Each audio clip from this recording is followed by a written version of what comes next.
Madame la Présidente, Madame la Première ministre, collègues, le Président a été élu sans mandat. Voici venue sa Première ministre sans confiance. Ce mercredi 6 juillet est une date à marquer d'une pierre noire pour la démocratie. Madame Elisabeth Borne, vous devenez officiellement la Première ministre d'un gouvernement minoritaire. Vous êtes bel et bien chargée de conduire la politique de la nation par le seul fait du prince. Vous ne devez votre place qu'à un président de la République, lui-même élu par défaut. Il faut le dire, l'exercice auquel nous nous prêtons ici est une mascarade. Nous parlerons chacun à la suite avant que vous ne rentriez tranquillement à Matignon. Ainsi, vous faites l'aveu de votre faiblesse. Vous ne vous soumettez pas au vote de confiance de peur de ne pas l'obtenir. Jamais, depuis 30 ans, une Première ministre ne s'était défilée ainsi. Vous avez été battu aux élections législatives. Vous avez perdu 100 sièges. Vous êtes classé dernière chef de gouvernement d'Europe en représentativité populaire. Seuls 26% des votants et 12% des inscrits se réclament de votre parti aux dernières élections. Mais vous faites comme si de rien n'était. Dans ces circonstances, un vote de confiance s'imposait. Mais vous avez choisi la fuite. Le mercredi 6 juillet restera comme ce jour où, de nouveau, vous avez piétiné le vote des Français. Votre stratégie, désormais, c'est sauf qui peut, et vous êtes prêts à tout, jamais au compromis, mais à toutes les compromissions. Nous avons vu la semaine dernière l'étendue de votre forfait moral et politique. Tout sauf la nouvelle Union populaire était votre credo. Vous vous êtes livré à toutes sortes de combines et de renvois d'ascenseurs. Le Rassemblement national s'est retiré de la course à la présidence de l'Assemblée, permettant à Mme Braun-Pivet d'accéder à son trône.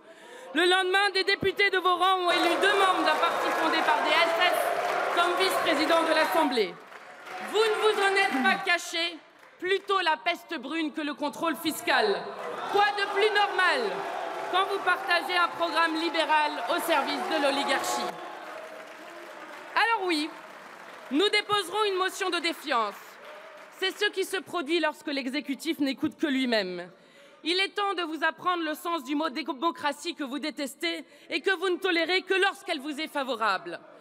En 1966, votre prédécesseur Georges Pompidou, qui s'était soustrait comme vous au vote de confiance, s'exprimait ainsi. La lettre et l'esprit de la Constitution de 1958 veulent en effet que le gouvernement soit entièrement libre de demander ou non un vote de confiance et qu'il appartienne de préférence à l'Assemblée de mettre en jeu la responsabilité ministérielle par la procédure la plus normale et la mieux adaptée, je veux dire la motion de censure. Alors, votre porte-parole nous conseille de vous écouter avant de préjuger de quoi que ce soit. Nous vous avons écouté, Madame la Première ministre, mais surtout, nous vous avons déjà vu à l'œuvre. Vous n'en êtes pas à votre premier méfait. Vous avez été l'artisane zélée de la casse du service public ferroviaire et de la casse de l'assurance chômage qui a permis de réaliser 2 milliards d'euros d'économies sur le dos des plus pauvres. Vous n'avez jamais dévié. Vous souhaitez toujours gouverner contre le peuple, sauf que votre pouvoir est en voie de décomposition. Depuis le 19 juin 2022, vous avez tout fait pour dissimuler votre pouvoir par effraction. Vous avez d'abord lancé une opération de sauvetage. Le président de la République a proposé des alliances texte par texte ou un gouvernement d'union nationale. Mais il ne s'agit surtout pas pour lui d'infléchir son programme de maltraitance sociale et d'irresponsabilité écologique.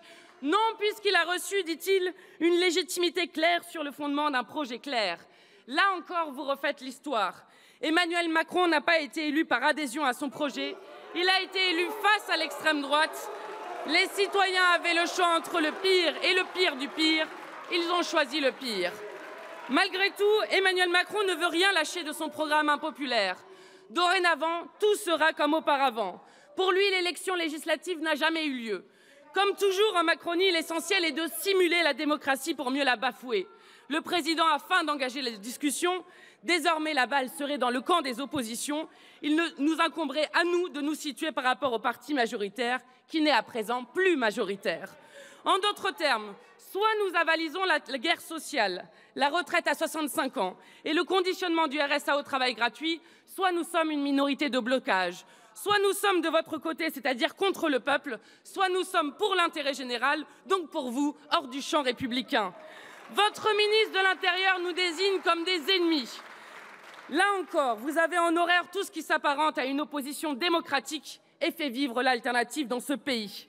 Ce sera donc vous le déluge, dites-vous. Nous disons que quand c'est vous, c'est le chaos. Nous savons que pour vous, depuis si longtemps, la Terre ne tournait pas autour du Soleil, mais autour de Jupiter. En vérité, la Macronie peine à faire le deuil des 5 années passées. Elle traîne une nostalgie enfantine. Les Playmobil lui manquent. Qu'il était doux ce temps où 300 députés appuyaient de concert sur un bouton sans prendre le temps de lire les textes. Le pouvoir est désormais en disgrâce, impropre à la démocratie. Alors la Macronie se replie sur elle-même, elle grogne, elle boude. Ses pulsions d'éviction du champ républicain lui reprennent. Le sectarisme revient au galop. Hors de question de signer la proposition de loi constitutionnelle de la NUPES visant à protéger le droit à l'avortement. Le pouvoir minoritaire fera sa propre proposition, même si elle n'est inscrite nulle part à l'ordre du jour de cette session, peut-être parce que vous avez préféré mettre ce texte au placard pour acheter la complaisance du Rassemblement national. Il va falloir vous y faire. Vous n'êtes plus le centre de gravité politique. Vous êtes battus. Après tout, pourquoi nous ferions-vous confiance? Madame Borne, il faut le dire, vous êtes une rescapée. Vous êtes la première ministre la moins bien élue de la Ve République. Vous avez maintenu un gouvernement à trous et à sursis. 3 de vos ministres ont été défaits aux législatives. La ministre des Outre-mer a tenu 36 jours avant de prendre la fuite. Que dire du ministre accusé de plusieurs viols, maintenu en poste jusqu'à lundi, ou de celle visée pour des viols gynécologiques, toujours en fonction à ce jour? Le camouflet électoral des législatives porte votre nom, mais vous voilà toujours là. À un gouvernement chaotique en succède un autre. Vous promouvez les amis qu'il vous reste. Rares sont ceux qui veulent monter à bord du Titanic. Alors l'équipe des volontaires ressemble à s'y méprendre à un fond de tiroir. Dans ce gouvernement darmanisé, on croise des hommes essentiellement, 11 hommes ministres contre 5 femmes. En revanche, un homme secrétaire d'État contre 9 femmes. Renaissance a par ailleurs ressuscité la manif pour tous. Le ministère de la Jeunesse est sous la tutelle du ministère des Armées. Les Outre-mer dépendent de l'Intérieur, peut-être comme récompense de l'envoi du GIGN et du RAID en Guadeloupe. La planification écologique a disparu au profit d'un ministère piloté par un novice. Votre nouveau monde est une machine à remonter le temps. Pourquoi nous ferions-nous confiance à vous, qui découvrez les profiteurs de guerre mais ne faites rien quand Total engrange 16 milliards de bénéfices?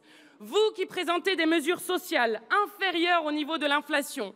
Vous, à nouveau, épinglé par le Haut Conseil pour le climat pour votre inaction climatique. Vous qui ne faites confiance qu'aux riches et aux pollueurs. Vous qui n'avez rien fait pour enrayer la crise des urgences et des établissements de santé dans le pays. Nous ne vous faisons pas confiance, mais au fond, peu vous chaud. Madame la Première ministre, soyons clairs. Croyez-vous que notre modèle de production et de consommation doivent bifurquer pour lutter contre le dérèglement climatique? Nous, oui, vous, non. Croyez-vous que le marché et les incantations soient en incapacité de régler tous les problèmes? Nous, oui, vous, non. Trouvez-vous indigne que 10 millions de personnes vivent sous le seuil de pauvreté, quand 5 milliardaires possèdent autant que 27 millions de Français? Nous, oui, vous, non. Que cela vous plaise ou non, il va falloir vous y habituer. Cela s'appelle la démocratie. Madame la Première ministre, il faudra vous soumettre ou vous démettre. Nous ne croyons pas une seule seconde à une Macronie qui retrouve la raison. Vous avez présenté votre feuille de route, celle du dépôt de bilan de M. Emmanuel Macron. Voici la nôtre de feuille de route. Cette semaine, nous avons présenté notre 2e proposition de loi commune à la nouvelle Union populaire écologique et sociale. SMIC à 1 500 € net. Blocage des prix à la baisse des produits de première nécessité et du carburant. Revalorisation de 10% des aides au logement et du point d'indice des fonctionnaires. Garantie d'autonomie à 1 063 € par mois pour les jeunes. Augmentation de l'allocation de rentrée scolaire. Déconjugalisation de l'allocation adulte handicapé. Gel des loyers. Voilà des mesures qui seraient de nature à débloquer le pays. Car la minorité de blocage à la vie digne, à la redistribution des richesses, à la sauvegarde de nos écosystèmes, c'est vous.